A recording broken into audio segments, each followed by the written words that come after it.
Ki khubor ka Batesi TV. Ka umdi basnyam bat penjasliang. Rupa Premium Meghalaya. Sophistication meets style. The stylish trendsetter Tata Curve SUV is in town. India's first coupe SUV is now in Shillong.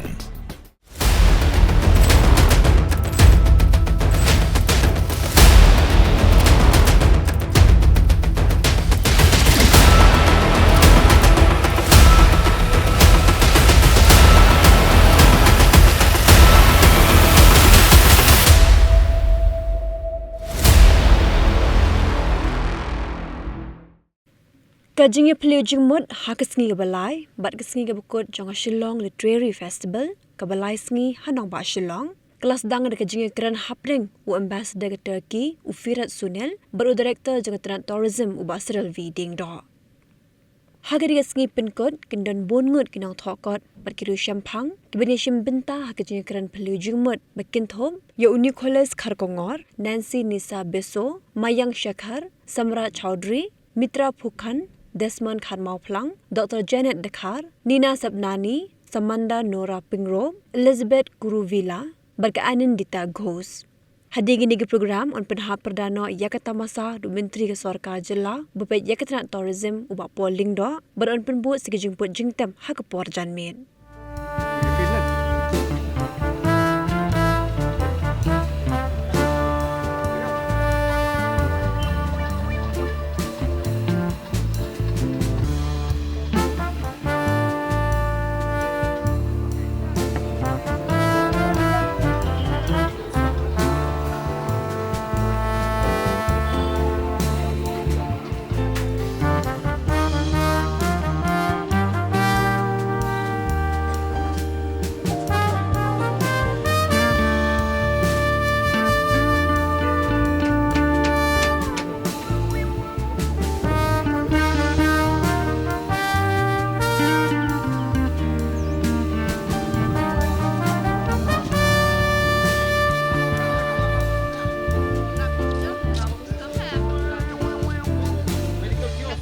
Excellency Mr.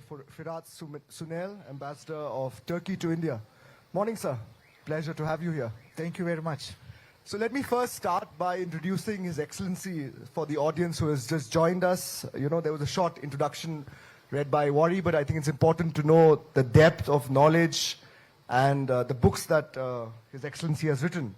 So just a short introduction before we, begin the conversation. So His Excellency Ambassador Firat Sunel is a diplomat, international lawyer, author and a scriptwriter. He was born in Izmir to a family with immigrant roots. His parents moved to Germany when he was 5. He studied law at Istanbul University and did his postgraduate studies in Germany. As a diplomat, he has served in Bangkok, in Bonn, in Essen and Tbilisi before becoming Consul General in Dusseldorf.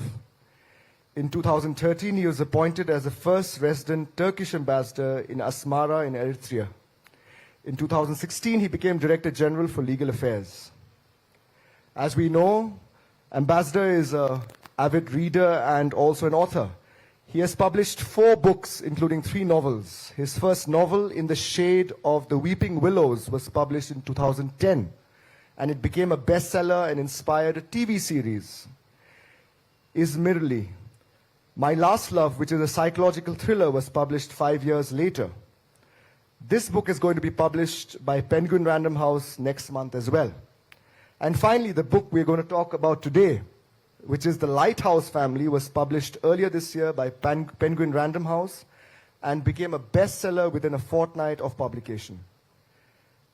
Audience may be interested to know that his novels have been translated in more than a dozen languages, including Indian languages like Hindi, Malayalam, Bengali, Tamil, and Kannada. He has also published a non-fiction book named The Law of Treaties from the point of a practitioner's view.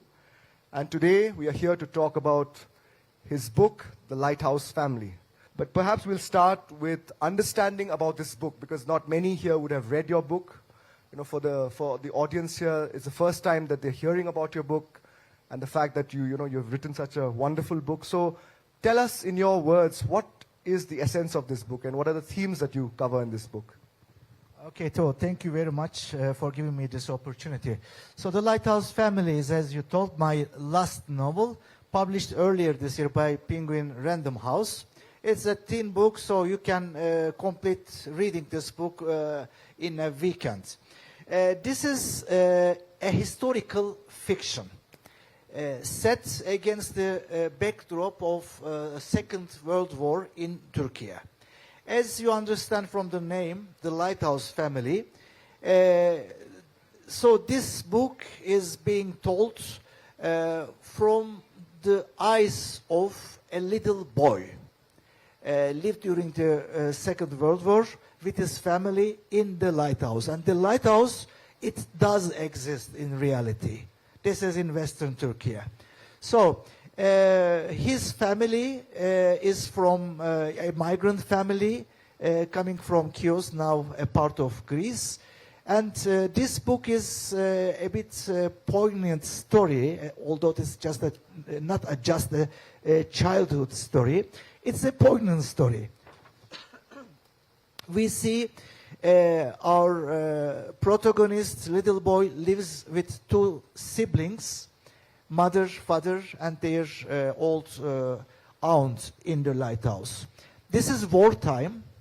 They are in poverty. They are poor. But they are happy. The first chapter of my book is called The Happiest Time of Our Lives. Indeed, although they were happy, although they are poor, although they felt the war in forms of deprivation, they were happy. Because even war was a game for us. They established their own life around the lighthouse, and they are the best friend of each other, three siblings, because they don't have anybody else to play with. So the bonds between the three siblings are very, very strong. And our protagonist, he just completed the primary school, but he has a very big dream. He wants to continue. He wants to go to the big city, make the exam, and study, and finally become a scholar. But for a person who lives in a lighthouse, it's not easy, because his power is needed in the fields. He has to help his family. His elder brother is sick, so as a 12 years old boy, he has really big commitment. He has to help his family. That's why he even didn't dare to tell his father that he wants to go to the big city and study. And he cannot have time to study, because daytime he spends his time on the field. He is working very hard. And in the evening, he is very tired, and there is no lights, no electricity that time. And then, in that point, we witness how the siblings, both sister and brother of him, mobilize to make him study. So we see the solidarity, and they make him study for the exam. So this is, I think, all what can I say without giving any spoiler. This is a fiction, historical fiction. In this fiction, you will learn about Turkish culture, history, traditions, but also turbulent recent political history of Turkey as well. So this is a multi-layered book. There are stories within one story, and very easy reading book. You don't need any translator. You can just read, and I hope you will enjoy it. Thank you. Thank you for that very lucid introduction. You say your work is a piece of historical fiction. So much of history we know is found in textbooks, but I think it's not limited to textbooks or books of history. A lot of history can come through fiction, as you have rightly put it. It's a multi-layered book where there's a lot of history also, and history, I think, is told best through stories, through personal anecdotal stories, through experiences, and also through art, culture, through metaphors. So what are your thoughts on this genre, and how fiction can also tell history? Yes, of course, fiction can tell this story, because history books are more interested in big events, wars, victories, kings, and so on, but not interested in ordinary people on the street, or just peasants, or children and women who indeed make the civilizations, but they are not interested. And their history books are interested in events without emotions. But novels, in the center of novels are the people. So that's why it is a way to tell people about the history in a more sophisticated way.